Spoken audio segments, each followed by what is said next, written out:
Hello students, good morning प्यारे बच्चों। तो आज हम शुरू करने जा रहे हैं क्लास 7th का एक न्यू टॉपिक जिसका नाम है कॉन्ग्रुएंस ऑफ ट्रायंगल्स, यानी कि दो ट्रायंगल्स कब कॉन्ग्रुएंट होते हैं, तो ये हमें सीखना है बच्चों। For going to start the chapter, it is very necessary to understand the meaning of the chapter that congruence of triangles। तो इसमें दो वर्ड यूज़ हुए हैं बच्चों, एक तो congruence और दूसरा triangles। तो सबसे पहले बात करते हैं triangles की और उसके बाद में बात करेंगे congruence की, ठीक है। तो triangle तो आप अच्छी तरह से जानते हैं। triangle किसे कहते हैं बच्चों? A closed figure which is made by three line segment। तीन लाइन सेगमेंट से मिलकर बनी बंद आकृति। जैसे फॉर एग्जांपल कि मैंने एक फिगर बना दिया इस प्रकार का, तो आप देख रहे हैं कि this is closed figure and it is made of three line segment like A B, BC and CA। तो this is called triangle and triangle has three sides, three angles like angle A, angle B, angle C and three vertices, the vertex A, vertex B and vertex C। तो triangles के बारे में आप पहले से जानते हैं, इस बात को कोई प्रॉब्लम नहीं है। अब इसमें एक दूसरा वर्ड है congruence, very important word.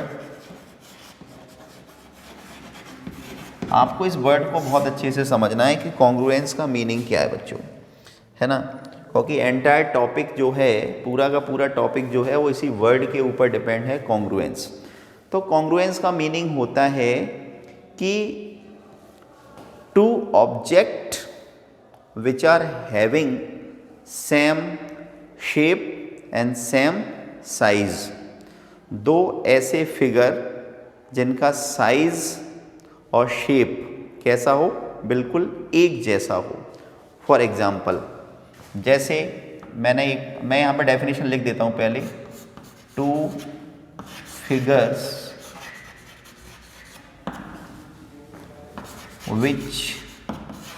which have same shape and same size are called congruent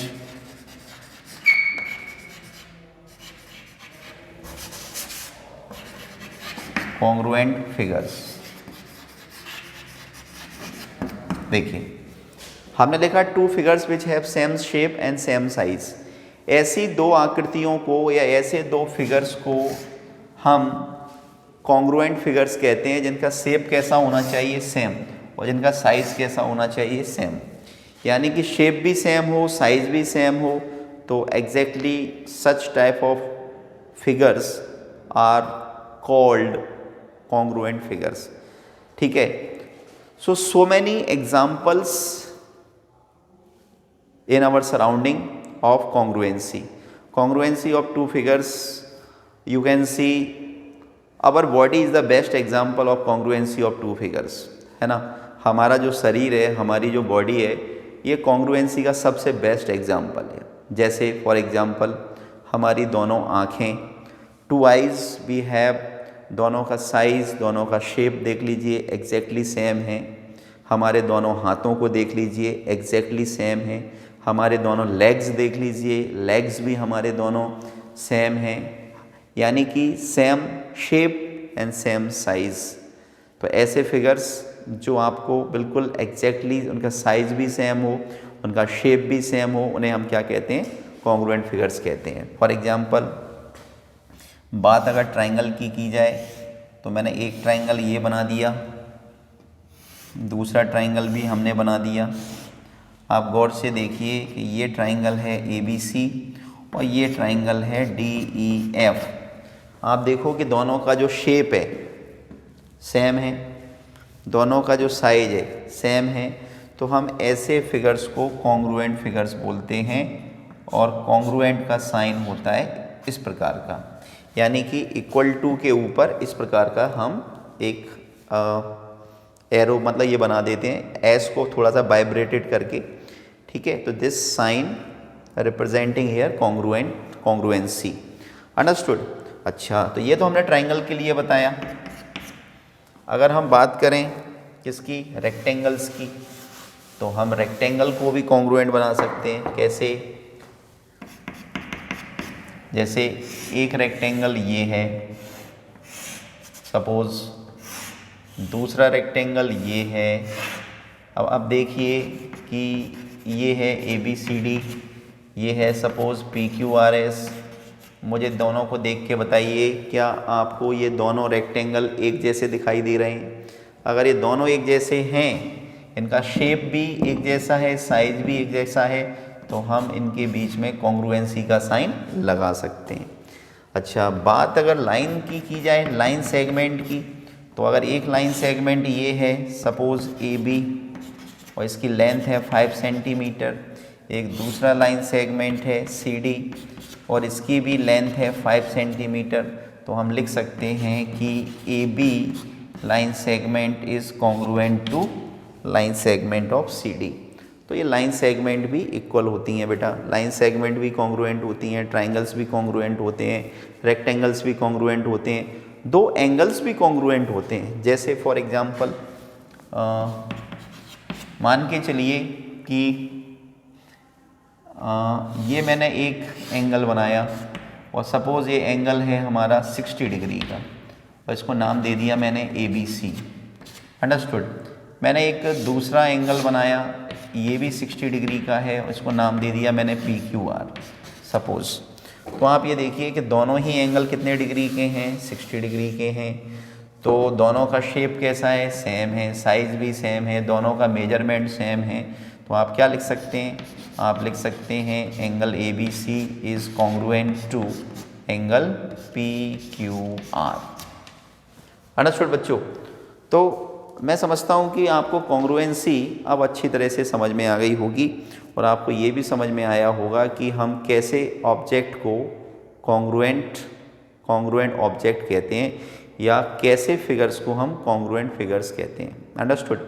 तो two figures which are having same shape and same size are called congruent figures, understood?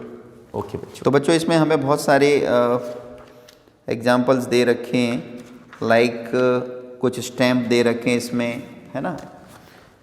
तो take two stamps of same denomination, place one stamp over the other, what do you observe. Suppose stamp का मतलब समझते हैं ticket जो हमें post office में मिलते हैं। तो आप सेम डिनोमिनेशन के दो स्टैम्प ले लीजिए। सपोज आपने 10 रुपए के दो टिकट ले लिए, आप एक के ऊपर एक को रखिए, तो आप देखेंगे कि दोनों टिकट एक दूसरे को पूरी तरह से ओवरलैप कर लेंगे या पूरी तरह से एक दूसरे को ढक लेंगे। तो इसका मीनिंग क्या हुआ? तो इसका मीनिंग ये हुआ कि दोनों का जो शेप है, दोनों का जो साइज़ है वो एग्जैक्टली सेम है, इसलिए उन्होंने क्या किया, दोनों ने एक दूसरे को ढक लिया। तो ये this is the example of congruency, है ना। अच्छा, इसमें और भी एग्जांपल्स दे रखे हैं, you can see like shaving blades, जो शेप करने वाली जो ब्लेड आती है उनका साइज़ सेम होता है, तो वो क्या हुआ, कॉन्ग्रुएंट का एग्जांपल हो गया। उसके बाद में आप देख सकते हैं sheets of same letter pads, जो लेटर पैड्स होते हैं, आपकी जो कॉपी होती है, नोटबुक होती है, उसके पेजेस सेम होते हैं। इस बुक को देखिए, इस बुक के अंदर जितने भी पेजेस हैं उनका जो साइज़ है, उनका जो शेप है वो सेम टू सेम है ना।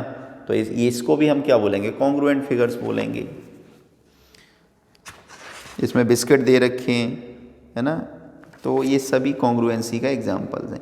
कॉन्ग्रुएंस ऑफ प्लेन फिगर्स भी कॉन्ग्रुएंट होते हैं अगर उनका शेप और साइज़ एकदम सेम हो, है ना। कॉन्ग्रुएंस अमॉन्ग लाइन सेगमेंट भी कॉन्ग्रुएंट होती हैं अगर उनकी लेंथ सेम हो, अभी हमने समझाया।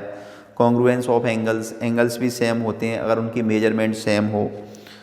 अच्छा, कॉन्ग्रुएंस ऑफ ट्राइंगल्स दो ट्राइंगल कॉन्ग्रुएंट होंगे अगर उनकी शेप और साइज़ दोनों सेम हों।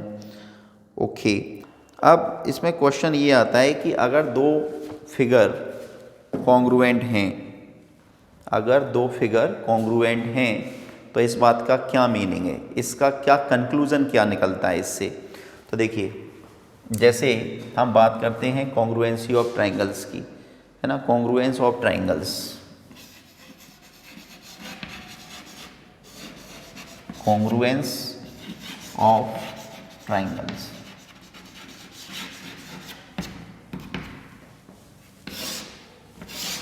सपोज दैट कि हमने दो ट्राइंगल ले लिए, एक ट्राइंगल हमारा ये है,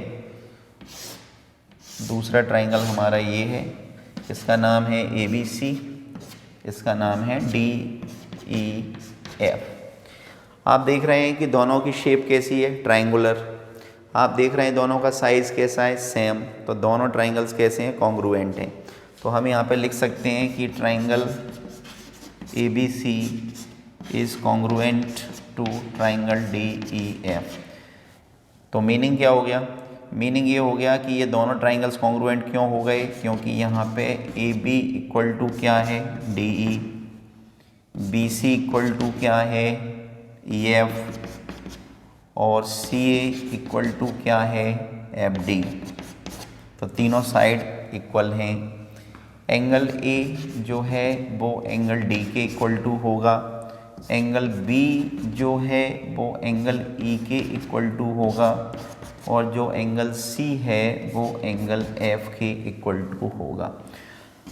तो इसका मीनिंग ये हुआ कि all three sides are equal and all three angles are also equal, यानी कि this AB side equal to this corresponding side DE, this BC side is equal to corresponding side of EF, and this side CA is equal to corresponding side of FD, है ना। Corresponding का meaning समझते हैं, corresponding मतलब उसके साथ वाली। Okay, this angle A equal to corresponding angle of D, this angle B equal to corresponding angle of E, and this angle C equal to this corresponding angle of F। तो एक triangles की जब तीनों sides दूसरे triangle की तीनों corresponding side के equal होती हैं, या एक ट्राइंगल्स के तीनों एंगल्स जब दूसरे ट्राइंगल के तीनों करस्पॉन्डिंग एंगल्स के इक्वल होते हैं, तो ऐसे ट्राइंगल्स को हम कॉन्ग्रुएंट ट्राइंगल्स कहते हैं। ओके, तो ये था इसका बेसिक। अब हम करेंगे एक्सरसाइज के question. Till then pause the video to note it down. तो बच्चों स्टार्ट करते हैं एक्सरसाइज 7.1। देखिए क्वेश्चन नंबर 1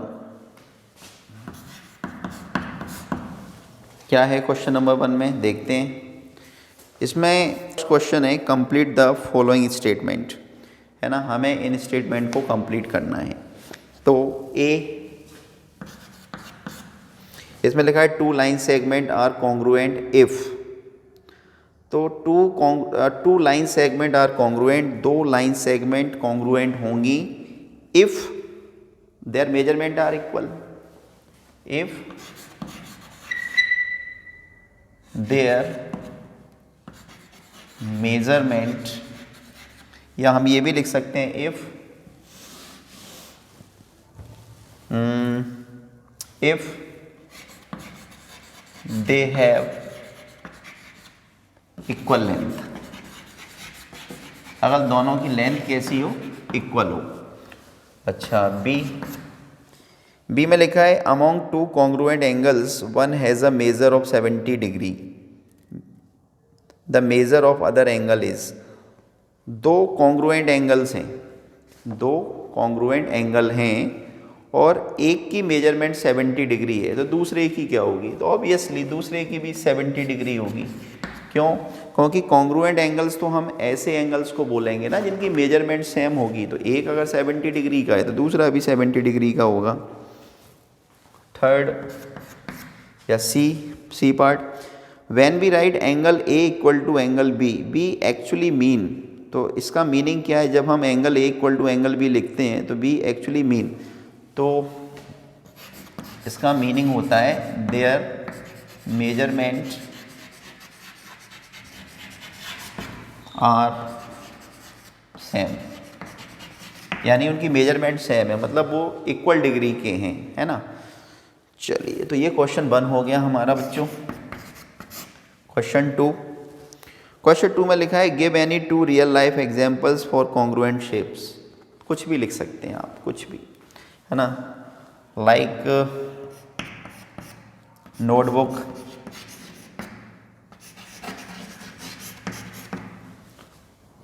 लिख सकते हैं आप, है ना।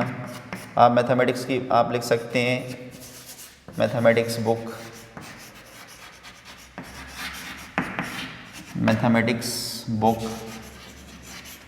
Of class 7th। बहुत है, कुछ भी लिख सकते हैं आप, एनीथिंग एल्स। क्वेश्चन नंबर 3 देखिए, इसमें लिखा है if triangle ABC is congruent to triangle FED। अच्छा, तो इसमें 2 ट्राइंगल हमें दे रखते हैं, एक दे रखे हैं, एक तो ABC।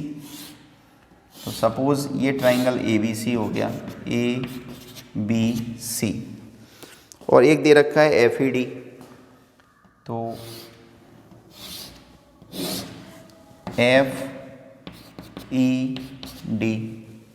और ये बोला है कि दोनों ट्राइंगल्स कैसे हैं, कॉन्ग्रुएंट हैं under the correspondence ABC FED, right all the corresponding congruent parts of the triangles. तो हमें इसके करस्पॉन्डिंग पार्ट्स लिखने हैं।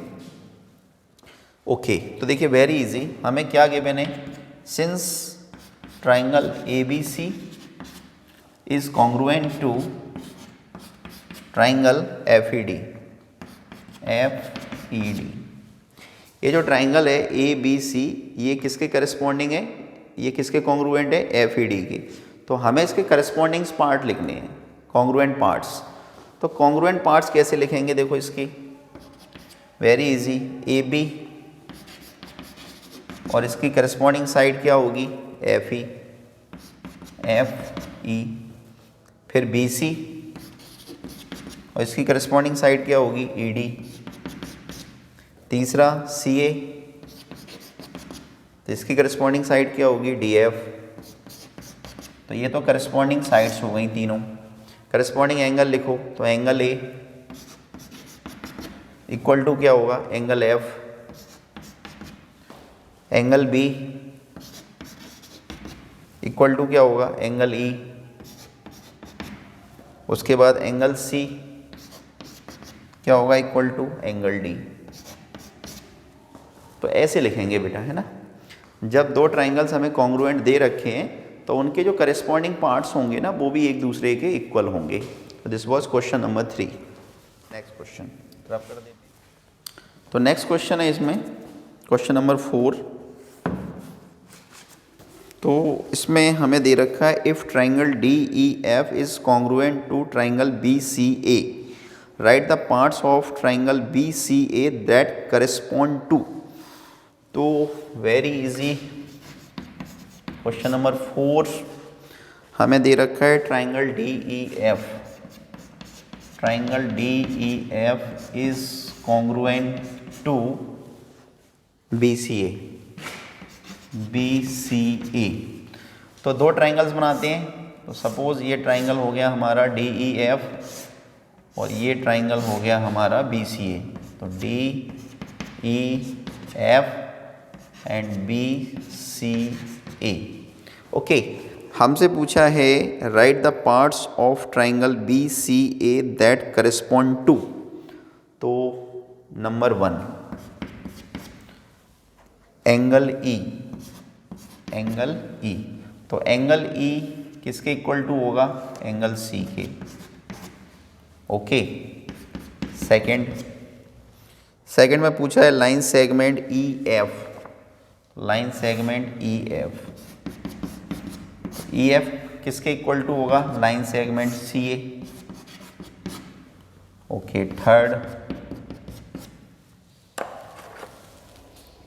थर्ड में दे रखा है एंगल F, यानी कि ये वाला। तो एंगल F इसका करस्पॉन्ड एंगल क्या होगा, एंगल A।